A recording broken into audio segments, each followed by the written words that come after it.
여러분, 믿음은 무엇일까요? 라고 물어보면 뭐라고 답을 하겠습니까? 믿음은 바라는 것들의 실상이요, 보이지 못한 것들의 증거라고 대답할 수 있으나, 저는 오늘 믿음은 뭐라고요? 기다립니다. 믿음은 뭐라고요? 기다림이에요. 믿음이 있으니까 기다리는 거예요. 믿음이 없으면 기다릴 수 없어요. 우리의 인생은 기다림의 연속인 것 같아요. 여러분들이 지금도 뭔가 기다리는 삶이 있을 거고, 그 기다림도 두 가지의 기다림이 있어요. 하나는 아주 행복한 기다림이 있는가 하면은, 어떤 기다림은 굉장히 슬픈, 또 불행한 그런 기다림이에요. 예를 들어서 사형수가 자기의 사형 날짜를 기다린 것은 굉장히 불안하고 슬픈 기다림이에요. 그러나 형량을 마치고 나갈 날을 기다리는 그런 사람들의 기다림은 행복한 기다림이다라고 볼 수 있습니다. 우리가 그 기다리면서 어떤 사람은 그 기다리는 시간이 굉장히 길기도 하고 어떤 사람은 짧기도 해요. 제가 이제 시험을, 마지막 시험 있어요. 그 시험이 이제 그 박사학위를 이제 그 논문 심사를 하는 마지막 구두 시험인데, 그 시험, 구두 시험을 마치면은 바깥에 나가서 기다리라고 그래요. 여러분, 그 기다리는 시간이 얼마나 긴지 몰라요. 그 기다리는 동안에 안에서 심사를 합니다. 그 이제 심사위원들이 심사를 해서 결과를 알려주는데, 그때 이제 제 지도 교수가 나와서 하는 첫 마디에 따라서 나의 그 인생의 방향이 달라질 수 있어요. 근데 어떤 학생들은, 제가 이제 목회를 했던 곳이 그런 그 유학생들이 주로 모였던 교회라서, 그 보면은 어떤 사람은 7년씩 그렇게 열심히 했는데, 그 마지막 교수 말 한마디에 따라서 7년 동안 흘렸던 눈물과 땀이 다 허사가 돼서 학교를 떠나야 되는 사람들도 종종 봤어요. 그것 때문에 제가 그 입장이 되니까 얼마나 불안한지 몰라요. 그 기다리고 있는 시간이 그렇게 길 수가 없어요. 여러분, 왜 불안하냐 하면은 결과를 모르기 때문에. 우리의 그 기다림은 인생에 있어서 결과를 모르기 때문에 우리가 불안한, 어떤 일이 나한테 벌어졌을 때에 어떤 사람은 걱정하고 근심하게 되는 이유가, 왜냐하면 그 결과를 모르기 때문에. 우리가 그 결과를 안다면은 걱정하지 않죠. 근데 우리가 결과를 모르잖아요. 근데 교수가 나와서 한참 동안 말을 안 해요. 한참 동안 말이 없는데, 그 말 없는 시간이 불과 한 10초 정도 됩니다. 근데 한번 생각해 보세요. 세어보세요. 10초를 센다면 그렇게 긴 시간이 아닌데, 저한테는 어마어마하게 긴 시간이었어요. 그러면서 뭐라 했는가 하면은, 한마디가 손을 딱 내밀어요. 그럼 뭘까요? 손을 내면서 닥터 차, 그 말 한마디가 그냥 저를 갖다가 완전히 녹여버리는, 참 얼마나 감사했는지. 그러니까 기다림의 결과를 모르면은, 기다리는 시간은 우리에게 많은 걱정과 근심과 불안을 갖다 준다. 그래서 믿음이라고 하는 것은 그 기다리는 시간에 정말 그 불안과 근심, 걱정을 다 없애주는 힘이라는 거죠. 그래서 지난 주일에는 우리가 예수를 믿는다 했을 때, 다른 것보다는 예수님 하신 말씀을 믿는다고 우리가 하거든요. 근데 예수님의 말씀을 따라서 제자들이 먼저 배를 타고 가버나움, 이제 갈릴리 호수를 건너서 가고 있었어요. 한 10리쯤 갔는데, 그때 새벽 한 3시부터 6시 사이에요. 그래서 어떻게 그 시간에 그것까지 갔는지, 그래서 예수님께서 보내셨습니다. 제자들이 순종하고 그 밤중에 노를 저어서 가는데, 아무리 노를 저어도 이게 가지 못하고 풍랑 때문에 그 모든 노력이 허사예요. 우리의 인생을 살다 보면, 우리의 신앙생활을 하다 보면, 우리가 예수를 믿는데 나의 모든 노력이, 내가 흘렸던 눈물과 땀이 허사가 되어버릴 때가 있어요. 그럴 때는 정말 앞이 캄캄하죠. 그야말로 이제는 밤 사경, 새벽 3시부터 6시까지 가장 캄캄한 인생의 시간을 그들이 맞이했어요. 아무도 도와줄 수 없는 그런 상황에서 예수님이 오셔서 그들을 구원해 주셨습니다. 그래서 그들은 바로 예수님을 만남으로써 문제가 해결됐다. 그래서 믿음은 우리 앞에 캄캄하고 어떤 희망이 없을 때에 주님이 오실 것을 믿는 믿음을 우리가 가르쳐서, 믿음은 기다립니다. 그래서 초대교회 성도들은 인사가 뭐였냐면은 주여 오시옵소서, 마라나타, 그게 인사였어요. 왜냐하면 주님이 오시기를 그 사람들은 기대하고 있었으니까요.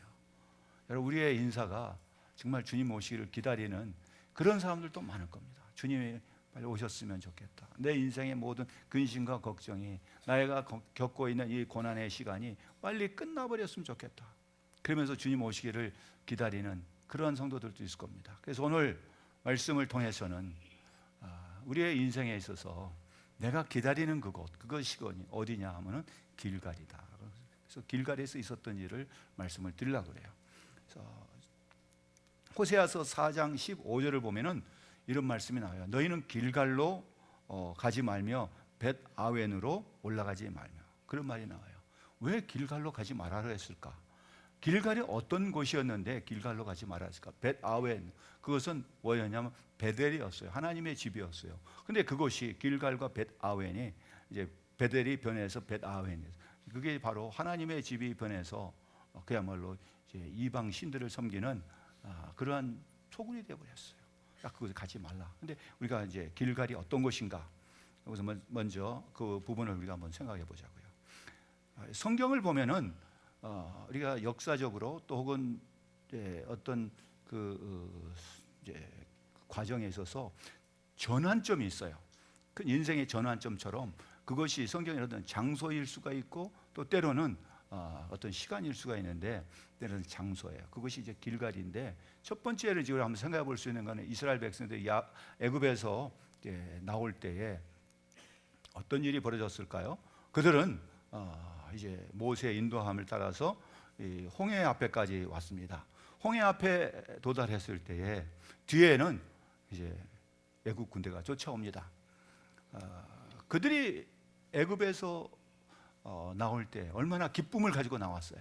애굽 사람들한테 말하면은 그냥 자기 원하는 대로 다 가져가서 정말 나올 때는 노래 부르면서 나왔을 거예요. 그런데 제일 먼저 만난 장애물, 그야말로 자기들의 힘으로는 아무것도 행할 수가 없는 홍해 앞에 도달했어요. 그런데 뒤에는 애굽의 그 왕 바로가 병거를, 모든 군대를 이끌고 막 쫓아온단 말이에요. 그 모습을 보면서 그 이스라엘 백성들은 이제 모세를 원망하기 시작합니다.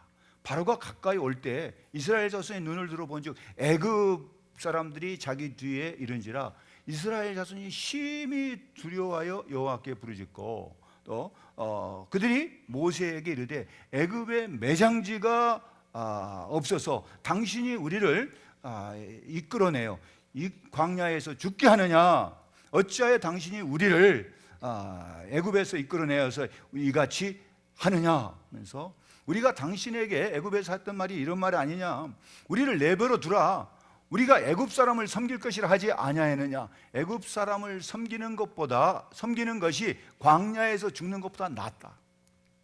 여러분, 지금 애굽에서 나온 지가 불과 몇 년 된 것도 아니에요. 그러는데 애굽 사람을 섬기는 것이 이곳 광야에서 죽는 것보다 낫다. 애굽에 있을 때는 그들이 막 살려달라고 하나님께 부르짖어서 하나님께서 모세를 보내서 이렇게 해줬는데 그렇게 합니다. 그때 모세가 백성에게 뭐라고 하냐면, 너희는 두려워하지 말고 가만히 서서 여호와께서 오늘날 너희를 구원하신 그 구원을 보라. 너희가 오늘 본 애굽 사람들은 영원히 다시 보지 아니하리라. 여호와께서 너희를 위하여 싸우시리니 너희는 가만히 있을지어다. 이렇게 말씀했어요. 그 말은 뭐냐? 여호와의 구원을 기다리라고 하는 거예요. 이들이 나왔을 때는 기쁨으로 나왔지만은 뒤에 애굽 군대가 쫓아오니까 이들이 막 하나님께 부르짖어 가지고서 또 모세를 원망하기 시작. 우리가 애굽에서 애굽 사람을 섬기는 것이 더 나을 뻔했다. 이것 광야에서 죽는 것 우리는 원치 않는다. 그 원망해봐야 해결될 수 있는 문제도 아닌데 그렇게 막 원망할 때 모세의 메시지는 뭐냐? 하나님의 구원을 기다리라는 거예요. 모세는 하나님의 그 구원의 능력을 믿었기 때문에 그는 설령 뒤에서 애굽 군대가 와서 죽이는 그에 의해서 죽임을 당하는 한이 있어도 하나님께서 저희들을 구원하실 것을 믿었기 때문에 가만히 있어서 여호와의 구원을, 하나님의 구원하신 것을 보라는 거예요. 사랑하는 성도, 우리를 지금 위협하고 있는 어떤 고난, 어떤 어려움, 두려움이 있습니까? 홍해 앞에 있다고 생각되는 성도들도 있을 겁니다. 뒤에는 애굽 군대가 쫓아오는 것 같은, 그야말로 어떻게 피할 수 없는, 이제는 내 힘으로는 아무것도 할 수 없을 때에 우리가 할 수 있는 것은 원망이 아니라 우리를 구원하신 하나님의 구원을 기다리고 바라보는 우리 성도들 되시기를 바랍니다.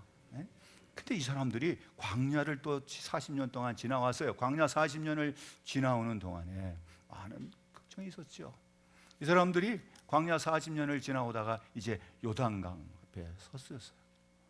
두 번째 그들이 닥치는 큰 장애, 말하자면 그 사이에 많은 어려움도 있었지만은 홍해를 건너왔던 그들이 이제는 가나안을 목전에 두고 요단강을 건너야 돼요.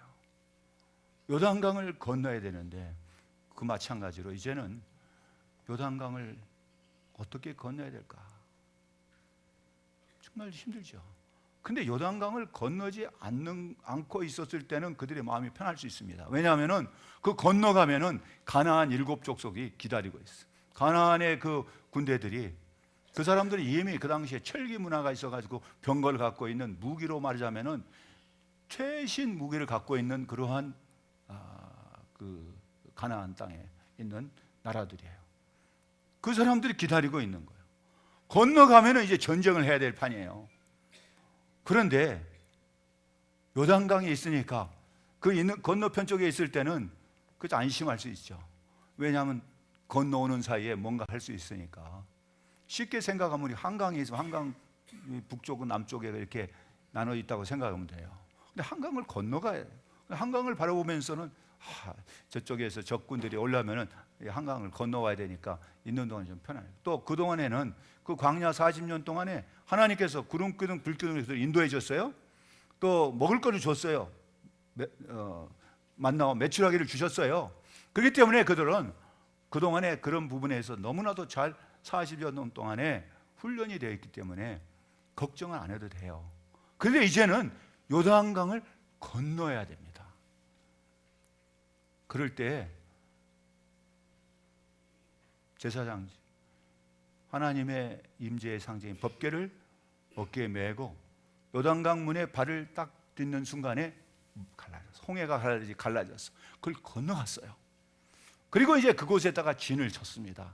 여러분, 그럴 때 그 심정들이 어땠을까 한번 생각해 보세요. 요단강을 건너서 그 도착한 곳에, 아직 지명이 어딘지 몰라요. 그때는 그곳이, 거기다가 진을 치고 있을 때 요단강 건너편에 있던 사람이 요단강 건너왔을 때의 그 심정은요 완전히 다른 거예요. 요단강 건너기 전에는 그래도 뭐 하나의 그 장벽처럼 뭔가 보호하는 것이 있는데 그걸 넘어갔으니까 이제는 여리고성도 있고 거기에 있는 그 많은 성들의 그 군대들이 언제 그냥 공격해 올지 모르는 그런 상황이 됐단 말이에요. 근데 거기에 도달했어요. 그런 때에 하나님께서는 여호수아에게 두 가지를 명령을 하셔요. 뭐냐면 첫째는 요단강을 건너가고 이곳까지 인도하신 하나님의 그 은혜와 사랑, 그걸 갖다 구원의 은혜를 지 후손들에게도 가르치기 위해서 12기둥, 각 지파별로 하나씩 해서 12기둥을 세우라. 돌기둥. 그거는요 어떻게 보면은 자기들의 있는 그 초소, 자기들이 있는 곳을 노출시키는 하나의 표시예요. 그냥 이 조그마한 돌을 여기다 세우는 게 아니라 멀리서도 볼 수 있는 큰 돌을 세우는 거예요. 영국의 스톤헤지라고 하면 거기 그돌 뭐 이렇게 돌로 이렇게 딱 쌓아놓은 것들이 있거든요. 멀리서 봐도 보여요. 그런 것처럼 그들이 그 돌 기둥을 막 세워놓은 거예요. 그러면은 적군들이 보면은 저 이스라엘 사람들이 어디에 있구나 다 알 수 있도록 스스로 노출시키는 거예요. 이거는 군사 전략상 그거 정말 어떻게 보면 이거는 빵점이죠. 근데 하나님께서 그걸 요구하셔요. 근데 거기다가 더 기가 막힌 거는 뭐냐면은 이 남자들 뭐 하라고 하냐면 전부 포경 수술을 하라는 거예요. 할례를 행하라는 거예요. 그럼 할례를 행하게 되면은 그 남자들은 이제 그야말로 이제 적군들이 침해오면 그대로 그냥 앉아서 죽어야 돼요. 그랬던 일이 언제 일어나면은 창세기 34장을 보면은 야곱과 이제 그 12아들들이 개 가지고서 이제 고향으로 돌아오는데 세겜이란 땅에서 그들이 이제 지내게 됐어요. 세겜에 있는 동안에 그 딸 디나가 나갔다가 세겜의 그 성읍의 추장에게 쉽게 강간을 당하고 근데 그러고 나서 그 세겜 그 추장이 그 디나를 사랑하게 돼요.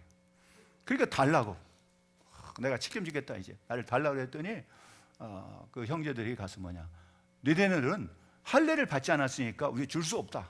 그러니까 할례를 행하라. 그러면 주겠다. 그래서 모든 남자들을 할례를 행하게 했어요. 그 말을 듣고 할례를 행했어요. 그럴 때 시므온과 레위가 밤중에 가서 남자들 다 죽여버렸어.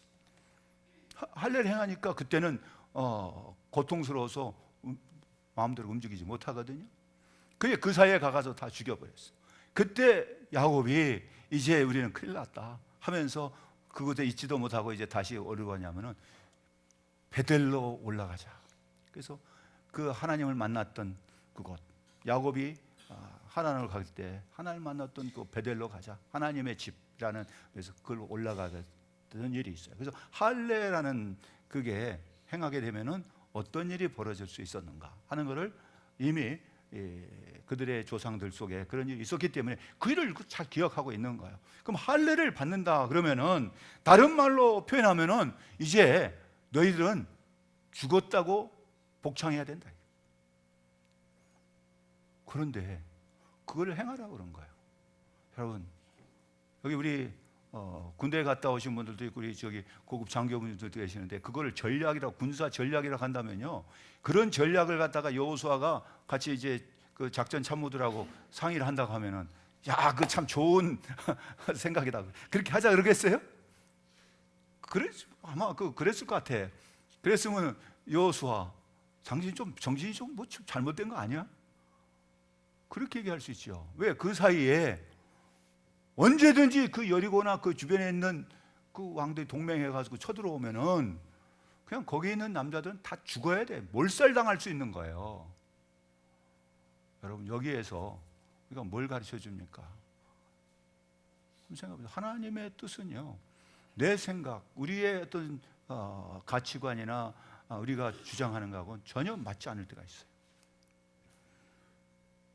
오늘날의 교회의 위기가 뭐냐면은 바로 그런 부분이에요. 하나님의 뜻을 구하지 않고 내 뜻대로 자기의 생각들, 인간적인 사고방식과 이런 가치관들이 막 물밀듯이 들어와요. 그러다 보니까 뭐하냐? 여호수아가 전했던 그 말씀대로 행하지 않을 수도 있어요. 하나님의 뜻을 먼저 구하지 않는 거죠. 여러분, 그랬는데 그들이 그대로 행했어요. 그대로 행했다고. 여러분, 이 할례가 그러면 뭘까? 여러분, 할례에 왜 이걸 할례를 행하라고 했을까? 우리가 생각해 볼 수 있는 거예요. 중요성. 첫 번째, 우리가 할례의 의미가 뭐냐를 알아야 돼요. 할례가 무슨 의미가 있냐는 거죠. 근데 할례라고 하는 것은요, 자르다고 하는 말에서 나와서 자르다. 이제 잘라내다 그 말이에요. 근데 이것은 뭐하고 또 연관이 되냐면요, 언약, 하나님의 언약하고 연관돼요. 처음에 이거를 어디서 나오냐면은 이 창세기 17장에 보면은 하나님과 아브라함과 언약을 맺게 돼요. 그래서 그 언약이라는 말이 뭐냐면 하나님과 언약이라는 말을 히브리 말로는요, 카라트라는, 다이아몬드를 말할 때 크기를 카라트라고 그러잖아요. 근데 그 카라트가 뭐냐면 자르다는 얘기예요. 그런데 이 할례라는 말도 자르다, 잘라내다라는 말을 갖고 있어요. 그러니까 그게 언약이라는 말하고 일맥상통하는 말이죠. 그래서 뭐 하냐면은 이거는 할례는 이제 요즘 이제 포경 수술이잖아요. 남자의 성기의 끝 부분을 잘라내는, 그것은 내 옛 모습, 세상의 풍습, 이걸 잘라내는 거예요. 이것을 예수님께서는 거듭난다는 표현으로 우리가 한번 이해해 볼 수 있어요. 요한복음 3장 4절에 니고데모가 찾아왔을 때 내가 어떻게 하나님 나라 들어갈 수 있어? 너가 거듭나지 않냐고는 하나님 나라를 볼 수 없다. 근데 할례, 그것은 하나님과 그 백성들 간의 언약의 백성이라는 표시였어요. 여러분, 이 할례라고 하는 것은 하나님의 영원한 언약이라는 말이 창세기 17장 10절에 나와요. 그래서 그 10장 11절을 창세기에 보면은 너희는 그 포피를 베어라, 이것이 나와 너희 사이의 언약의 표징이라, 이렇게 말씀. 그래서 남자들은 8일 만에 다 할례를 행하라, 그 말이에요. 그래서 이 바울도 그런 표현을 하잖아요. 빌립보서 3장에 보면 자기의 소개할 때 내가 난 지 8일 만에 할례를 받고, 그런 말이에요. 또 그런가 하면은 창세기 17장 14절에는 할례를 받지 아니하는 남자 곧 그 포피를 베지 아니한 자는 백성 중에서 끊어지리라, 그가 내 언약을 배반하였습니다. 여러분, 할례를 행하지 않는다고 하는 것은 하나님의 언약을 지키지 않은, 하나님의 약속을 지키지 않은, 그걸 무시해버릴 수 있는 거죠. 그런데 이 광야 40년을 지내오면서 이 사람들은 할례를 행하지 않았어요, 자기 자손들에게. 그게 오늘 본문에도 나와요. 그러한 백성을 가지고는 요단은 건너왔지만은 가나안 땅을 정복할 수가 없어요. 하나님께서 그들에게 요단을 건너까지는 했었습니다. 그러나 할례 받지 아니한 하나님의 언약의 백성이, 그 표시를 갖지 않은 사람들은 가나안 하나님의 약속의 땅을 차지할 수 없다는 거예요. 이거 굉장히 중요한 겁니다. 이거는 오늘날에도 우리가 어떻게 이거를 이해해야 되느냐, 그렇죠? 구약에서는 이 부분을 꼭 어떤 몸에다가 어떤 무슨 지금같이 뭐 포비경 수술을 하듯이 그렇게 하라는 것만 있는 게 아니에요. 예레미야서 4장 4절을 보면은 유다인과 예루살렘 거민들아, 너희는 스스로 할례를 행하여 너희 마음 가죽을 메고 나 여호와께 속하라. 그렇지 아니하면 너희 행악을 인하여 나의 분노가 불같이 발하여 사르르니 그것을 끌 자가 없으리라.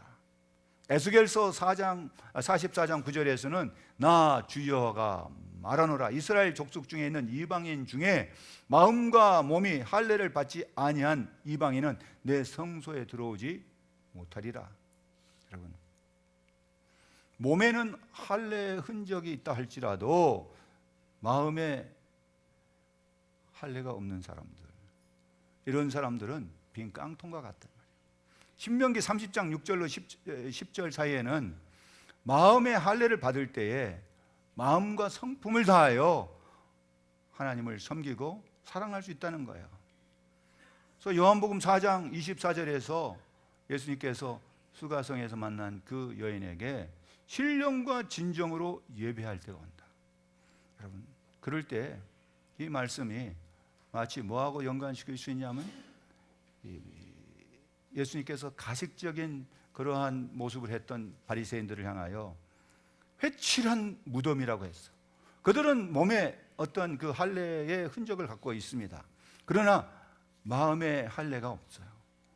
근데 예수님께서 이 구약에서 굉장히 중요시 여기고 있는 이 할례를 십자가에서 죽으심으로 완전히 해결해 주셨다. 예수 그리스도의 십자가의 그 죽으심은 바로 뭐냐면 우리를 구원하는 구원의 표예요. 이 할례가 하나님의 백성의 표라고 할 때 예수 그리스도의 십자가의 구원은 바로 우리에게서 영적인 할례와 같다. 그래서 마음의 할례를 받는 것이 더욱 중요하다는 걸 가르쳐 주고 있어요. 그래서 골로새서 2장 11절 12절에는 영적으로 하는 할례, 즉 손으로 하지 아니하는 할례가 곧 세례를 증거하고 있고요. 빌립보서 3장 3절에서 바울은 이런 말을 합니다. 하나님의 성령으로 봉사하며 예수 그리스도를 자랑하고 육체를 신뢰하지 않은 우리가 할례당이다.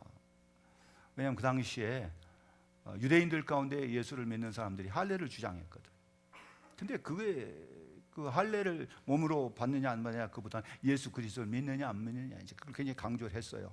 그래서 바울 같은 경우, 바울이 로마서 4장 11절에서 아브라함이 그 할례의 표를 받은 것, 즉 이 할례 명령을 받은 것은 무할례 시에 믿음의 의를 인침을 받았다. 쉽게 말하면요, 아브라함이 할례를 받은 것은 그게 하나님의 언약의 표시인데, 그게 무슨 언약의 표시냐면 아브라함이 하나님을 믿었던 그 믿음으로 의롭게 됐다는 표로서 하나님께서 그렇게 할례를 행하라는 거야. 그러니까 뭐냐, 언약이라고 하는 구원의 표는 그가 하나님을 믿은 그 믿음의 표로서 할례를 행했다. 그러니까 이게 요즘에는 이제 세례죠.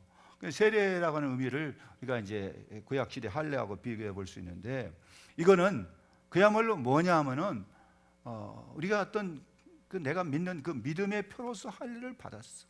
그런데 이 백성들이 광야 40년을 지나올 때 1세대들 애굽에서 할례를 받고 했던 그 백성들 다 죽었어요. 그런데 그 사람들이 광야 40년을 지나오면서 할례를 행하지 않았어요. 그러면 그 사람들은 뭐냐? 명목상으로는 하나님의 백성인데 하나님의 백성으로 살지 않은 거예요. 광야 40년 동안에 그걸 갖다가 스데반은 그가 순교하기 전에 그 전했던 말씀 가운데 그걸 갖다 광야 교회라 그래요.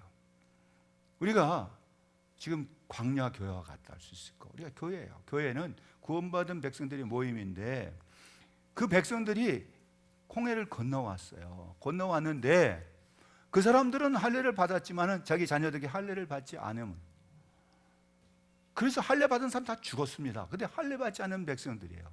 그 말이면 그러다 보면은 뭐냐, 자기 뜻대로 하는, 하나님의 뜻을 구하기보다는 자기의 뜻대로 행하려고 하는 사람들이에요.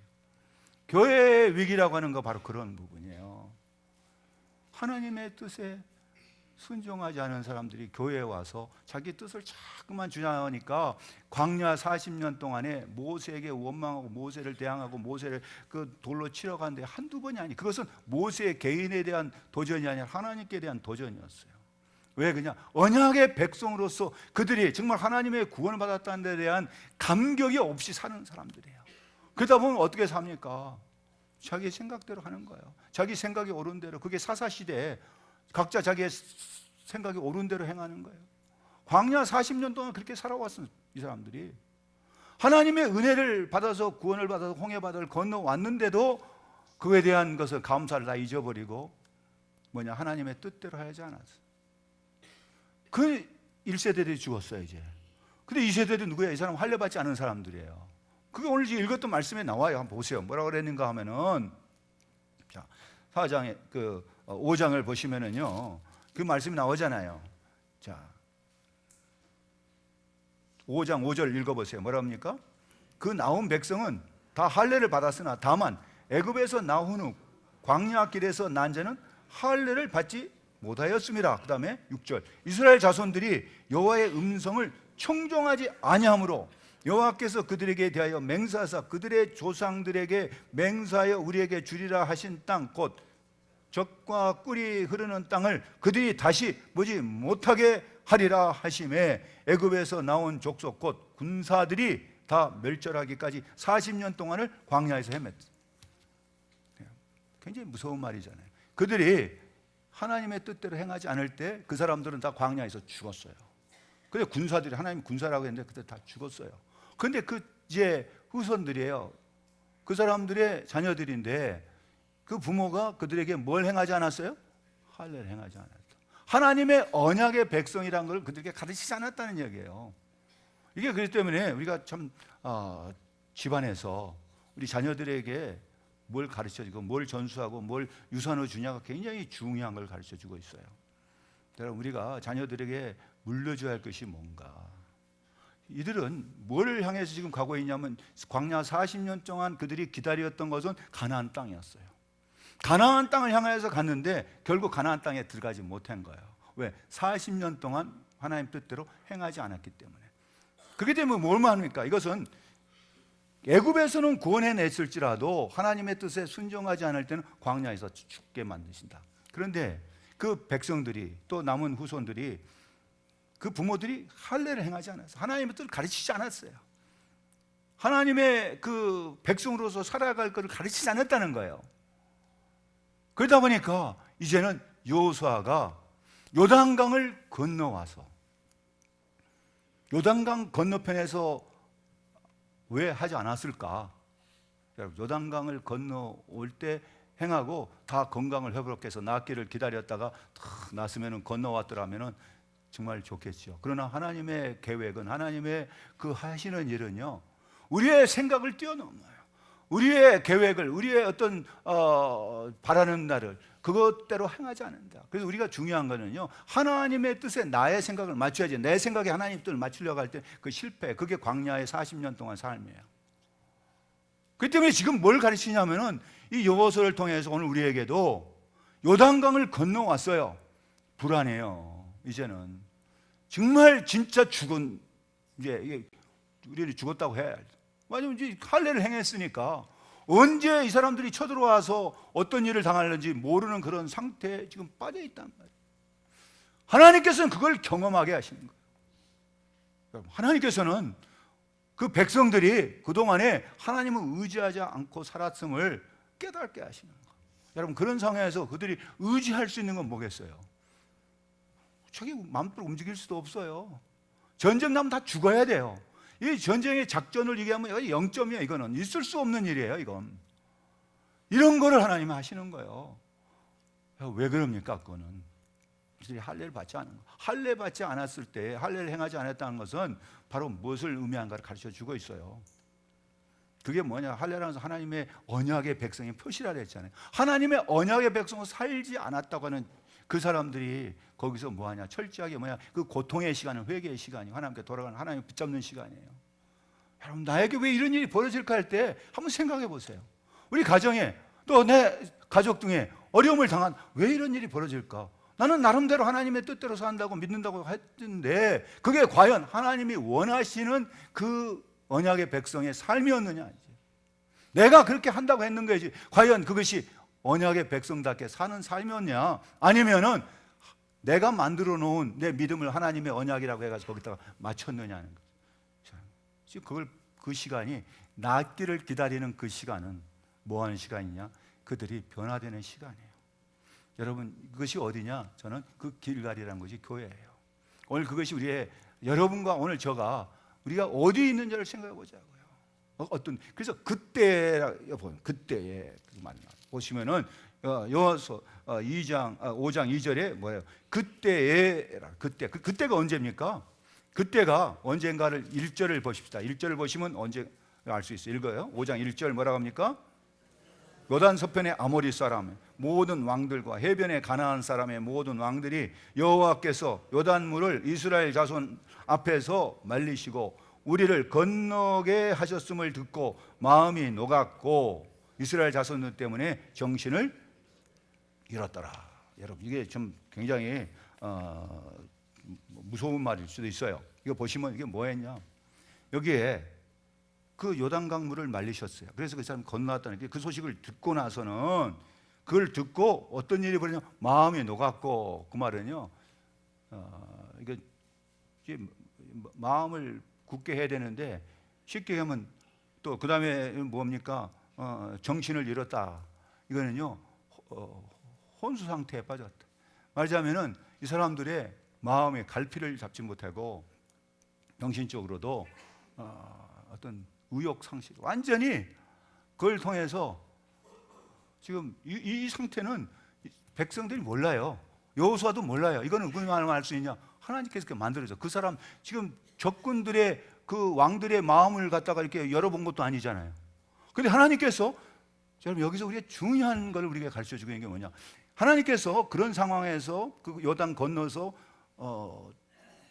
할례를 행하고 12기둥을 세우라고 하는 거는 그냥 무적장 세우라는 게 아니에요. 하나님의 계획이고 하나님께서 다 그걸 위해서 미리 정지 작업을 다 하시는 거예요.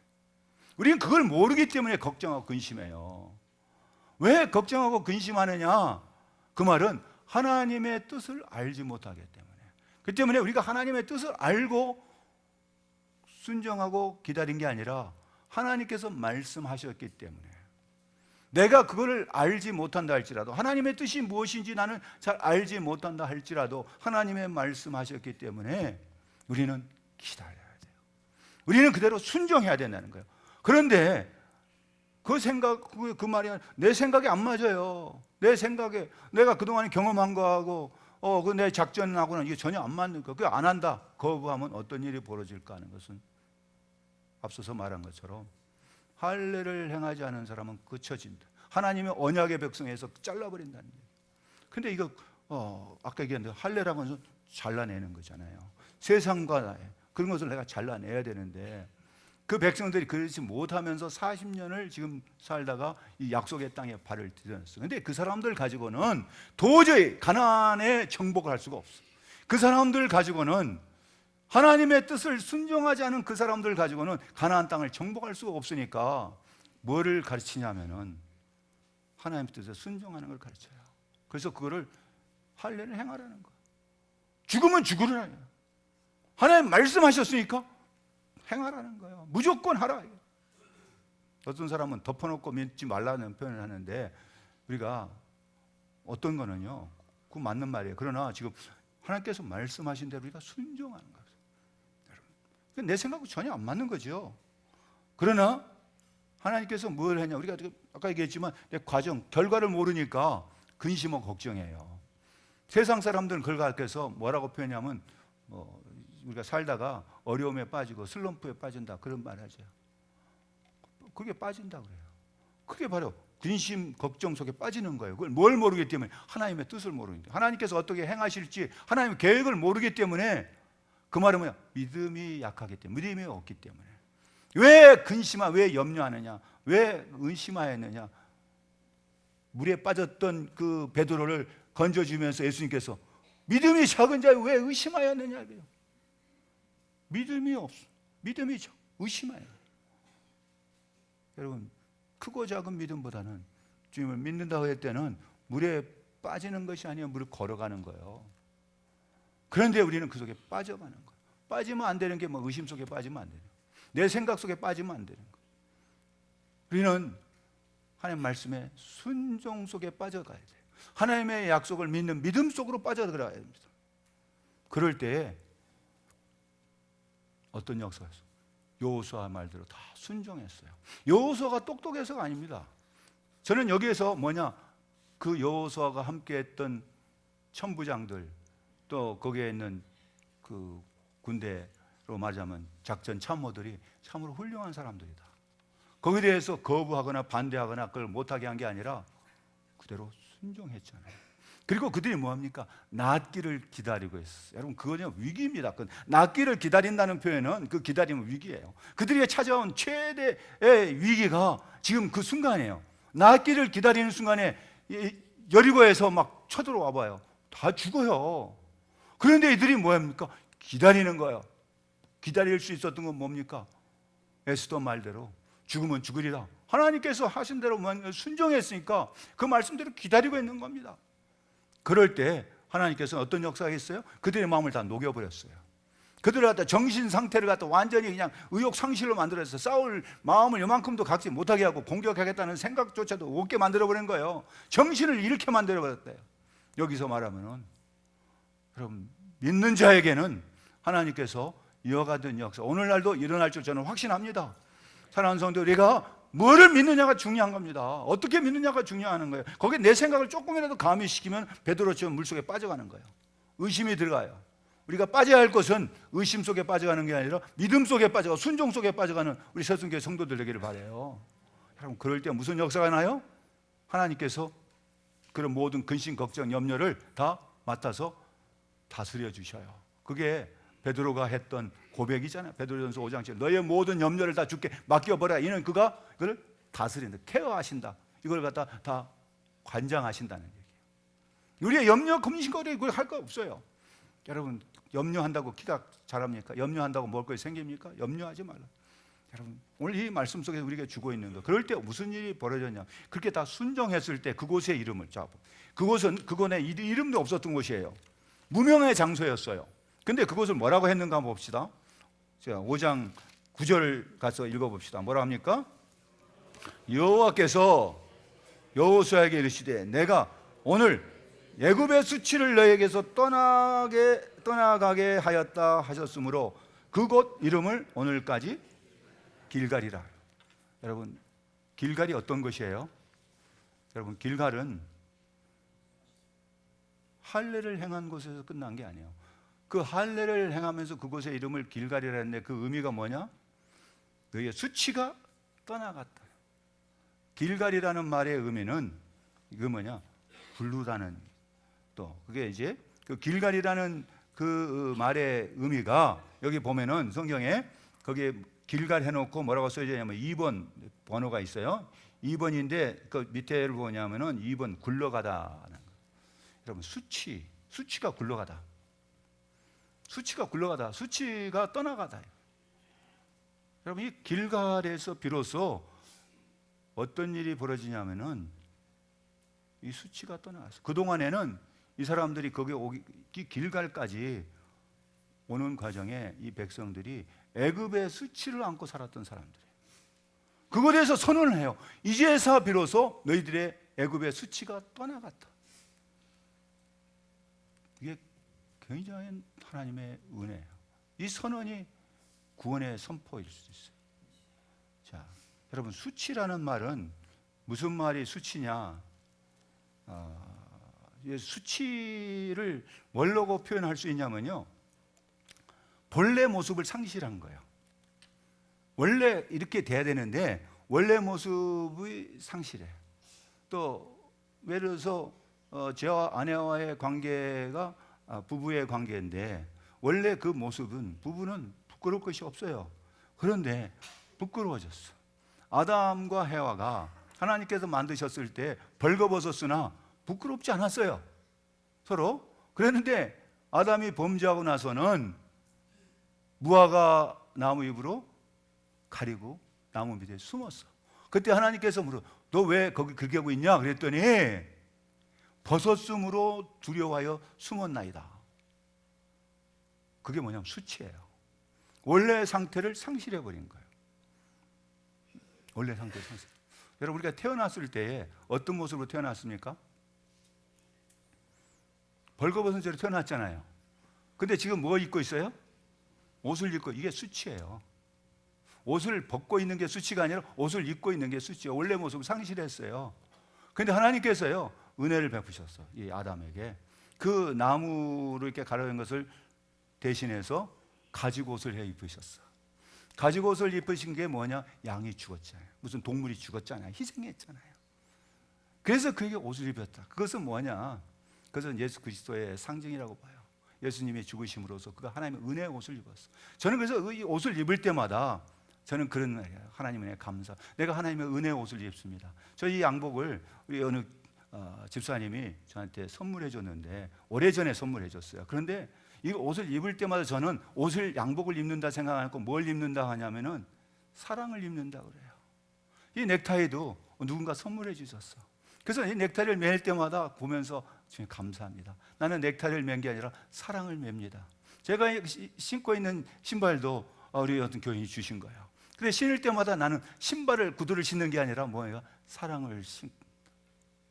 하나님께서 우리에게 은혜를 베푸셨을 때, 여러분 옷을 입으실 때마다, 아침에 나오실 때 혹은 또 뭐 하실 때마다 입을 때 그렇게 생각하세요. 하나님 은혜 감사합니다. 내가 하나님의 구원의 은혜의 옷을 입습니다. 찬양대 우리가 가운을 입는 이유도 그거 있어요. 내 모습은 가리고 주의 은혜만 나타나게 없어서. 여러분, 수치가 물러갔다는 것에 끝난 게 아니라 수치 대신에 뭘 주었어요? 그러니까 그들의 수치가 끝나고 새로운 인생, 새로운 삶. 수치가 물러가요. 수치가 물러갔다. 여러분, 이건 정말 우리에게 있어서 엄청난 은혜가 아닐 수 없어요. 사랑하는 성도, 우리와 하나님 사이에 가로막혀 있던 수치스러운 일이 다 물러갔던 선언이에요. 이 사람들이 할례를 행함으로써 하나님의 백성으로 거듭나는 순간이에요. 그래서 하나님께서 그들에게 하게 되면 너희의 수치가 다 물러갔다. 애굽에서 종로로 됐던 수치, 이들이 애굽에서 종로를 할 사람들이 아니에요. 원래 이 사람들은 하나님의 백성이에요. 하나님의 장자권을 가지고 있는 사람이고, 이 애굽이라고 하는 세상이고 바로는 그 세상에 있는 마귀의 대명사예요. 그런데 이들이 그 애굽에 가서 뭘 하냐? 종로를 했잖아요. 함의 자손이 종로를 하면 안 되는 거죠. 하나님의 백성은 그를 다스리면서 살아요. 우리가 세상에 나가서 세상 밑에 종로도 하는 게 아니라 세상을 다스리는 그런 삶을 살아야 되는데, 애굽에서 종로를 했어요. 그 종로도 애굽의 수치, 종로를 했던 수치가 이제 끝나고 하나님의 백성으로 살아라. 이제 그 애굽의 종로를 했던 수치가 끝났다는 선언을 하니까. 그렇기 때문에 이제 이 길갈에서부터 어떻게 살아라? 하나님의 백성으로 하나님의 그 주권을 가지고 정복하는 자가 돼. 하나님의 정복. 그렇기 때문에 가나안에 정복할 때, 그렇기 때문에 여리고성이 무너진 것도 이 선언 이후에 무너진 거예요.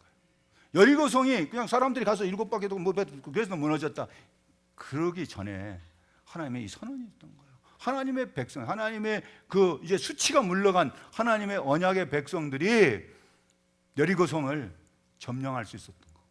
여호수아가 바로 이 가나안 땅을 점령할 수 있었던 것도 하나님과 언약이 다시 확인되는 순간이 바로 길갈이었어요.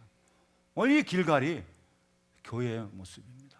사랑하는 성도들이, 오늘 여러분들이 정말 하나님과 관계가 다시 한번 정립되고 이곳에서 하나님께서 말씀한 애굽의 수치가 물러가고, 여러분의 삶 속에 고린도후서 5장 17절에 있는 말씀처럼 누구든지 그리스도 예수 안에 새로운 피조물이라, 이전 것은 지나갔으니 보라 새 것이 되었다는, 그 새 것이 되었다는 선언, 바울의 선언처럼 오늘 이 길갈에서 하나님의 선언이 애굽의 수치가 물러갔다, 구원의 선포가 오늘 여러분들에게 되면서 여러분의 삶 속에 다시 새로운 삶이 전개되고 승리의 삶, 가나안 땅을 정복하는, 그와 같은 세상을 정복하는 승리자의 삶을 살기를 주의 이름으로 축복합니다.